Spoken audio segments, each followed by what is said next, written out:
So basically that is dependent origination. One question is, why can't an Arahant indicate to others that he or she is Arahant? Whereas non-Arahant always try to claim that he's one. Arahant has no more self. Even Sotapanna, the ego has become smaller. So he's not interested for people to know. So if a person tells you that he's a Sotapanna, cannot be. Will it serve as a living proof in helping the teaching to others that there's such so-called Arahant there in front of you, that you should build up more confidence to walk the path?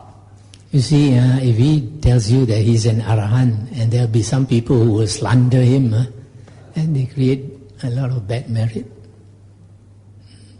But Arahants and Buddhas, they know that each of us, we have our time. When we are not ready, the Samma Sambuddha can come in front of you and still you won't listen to him. We all have our time in samsara. When we turn in the wheel of suffering long enough, then only we think we want to wake up.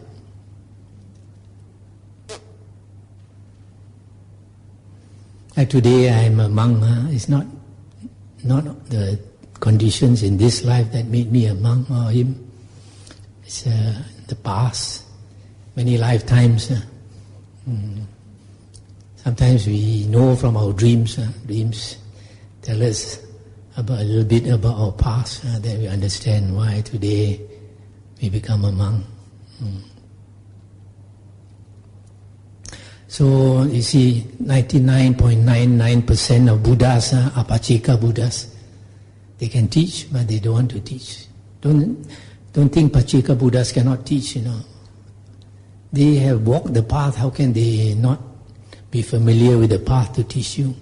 Our Buddha, Gautama, wanted to be a Pachika Buddha because it's very difficult to quite a hassle to try to convert people.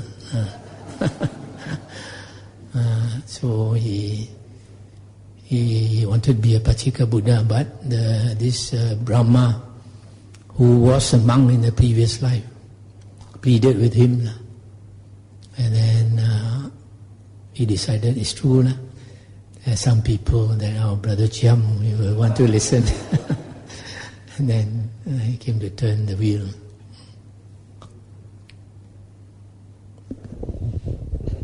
Any more questions? Anyone? Maybe just a quick one, Venerable Sir. The three reasons for rebirth is normally given as craving for sensual desires, craving for existence, and craving for non-existence. Could you explain a little bit why craving for non-existence also leads to rebirth?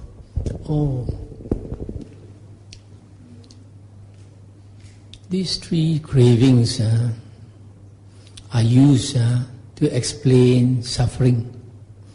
The cause of suffering is these three things. Now, craving for existence is basically craving to live, right? So this will automatically bring about rebirth. Craving for sensual pleasures, kama, tanha, we still want to enjoy life, so that also will bring us to rebirth. Craving for non-existence is not to want to live, okay? But this person is a person who is mainly the person who wants to commit suicide. So when a person wants to commit suicide, the mind is very troubled. So he cannot stand that suffering. He thinks he wants to die. But because his mind is troubled, his mind is not cool. If your mind is not cool, you cannot stop the round of rebirths. Nibbana is a state where you are cool. So, because I know of a certain person, because of bad karma, he tried a few times to commit suicide. He was not successful. One day he jumped into a mining pond. Then when he was drinking, swallowing all that water, he panicked, got frightened and swam out of the water. So you see, you think you want to die, but when you're actually dying, you don't want to die. Many years ago, I saw in the newspaper one young man in Singapore. He jumped from a very tall flat. Halfway, he jumped. He shouted, "I want to live." You see, suddenly you realize you don't want to die because of fear. So a lot of people, in their stupidity, because of a muddled mind, they commit suicide. But actually, when they are about to die, then they regret. So these people, they go for rebirth again. But these are the minority. So the mainstream of people who go for rebirth is due to craving for existence and craving for sensual pleasures.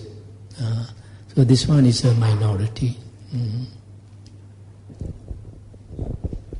Okay. Bante, one more question. Maybe let our brother here first. Good evening, Bante. This question actually I was put forward to by a friend of mine who is not a Buddhist, and he asked me this: how sure are you that your books, the Nikayas that you say are the true books? Because you say that it was passed down orally, it wasn't written. How sure are you that there will be there is no loss in translation and things like that? So if you could just clarify this and put my mind to ease, thank you.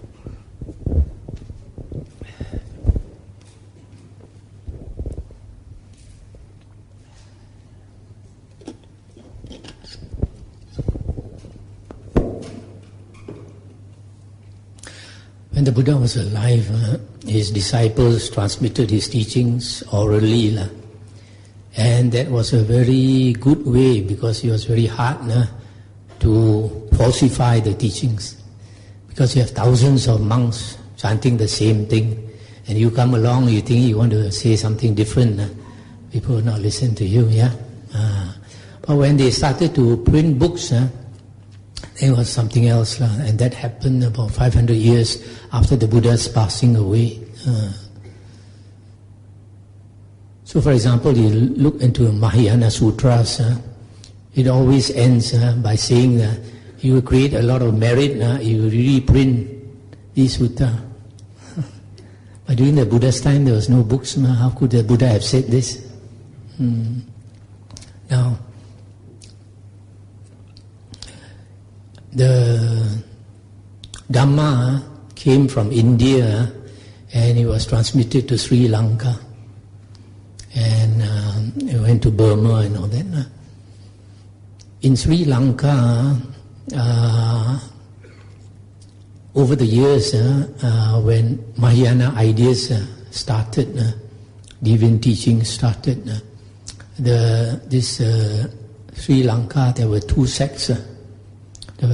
One was following the original suttas. Another one was inclining more towards Mahayana. They mixed Theravada with Mahayana. And the king at that time, he sided with this second sect. So the monks of the first sect, they were alarmed. They were alarmed that our Theravada true teachings would disappear. So they started to put it down in writing. These were very dedicated monks. So they started to write down the teachings, the original teachings of the Buddha. So scholars like this, Professor Akira Hirakawa, the professor in Tokyo University, he is of the opinion that the most pure Dhamma is our Pali Suttas that have been transmitted over the ages. So, for example, just now I mentioned the Asoka pillars. Now they dig up the Asoka pillars, and we know that the five Nikayas existed during Asoka's time. So the people who like Emperor Asoka, who carved out the words of the Buddha. They, of course, they make sure these are the original teachings as far as they are concerned. And there were monks who took a lot of trouble to preserve these teachings. So it's the same with the Bible. How do you know the Bible now is the correct Bible?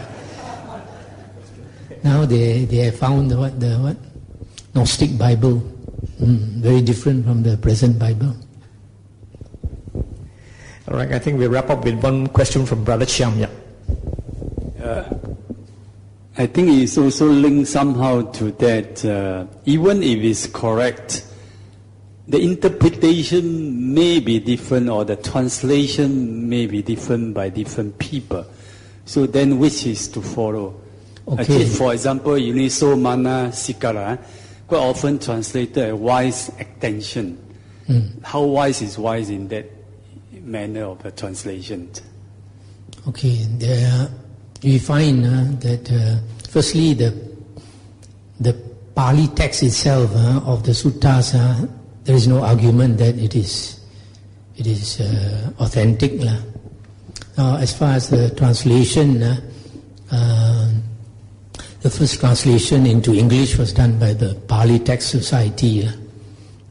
Of the 5 Nikayas, I think the last one they did a good job, the Anguttara Nikaya. But some of the earlier ones translated because it was the first time and by scholars who did not practice the Dhamma, so some of it was a bit out. Now we have translations by Venerable Bhikkhu Bodhi. You can say that the majority of the translation is quite accurate, but there are some some words which is a bit doubtful. And the reason is that sometimes he did not translate the word literally. He refers to commentaries, and based on commentary, he put the meaning according to the commentary, not according to the actual word itself. That's why sometimes when I read the suttas, I find certain words a bit doubtful, certain translations. Then I look up the Pali, the Pali dictionary is there. So when we look up, we find that word has a few meanings to that word. So we choose the one that we think is more suited. For example, in dependent origination, he tends to say that consciousness descends into the womb. But the word descends is avakanti in Pali. And avakanti has two meanings. One is descent, the other one is manifest, manifestation. So when consciousness arises, it manifests the world. Because it's not always consciousness descends into the womb. Because dependent origination, the 12 links, is applicable to all beings. So as far as the devas are concerned, there is no descent into the womb. So certain words we have to check the Pali and decide for yourself. For example, sati and satipatthana. These two words, if you look at the translations appear to indicate these two are basically the same. But when you look in the usage in the suttas, it is quite different. In the suttas, when you talk about sati, it talks about these 4 things, mindful of these 4 things. But when you talk about satipatthana, for example, practicing satipatthana in relation to the body, then, for example, in the Anapanasati Sutta, the Buddha says it is unremitting mindfulness. Unremitting mindfulness, never stop. And on one object, the breath, that is satipatthana. That's why I say satipatthana is probably intense state of sati, not ordinary sati, intense state. And it is used, I will mention this in the next week, and it is used to attain jhana. Nowadays people talk about practice of satipatthana and they say it's nothing to do with jhana. But in the suttas, it has everything to do with jhana. So it is true some of the translations are a bit out, but most of it is okay.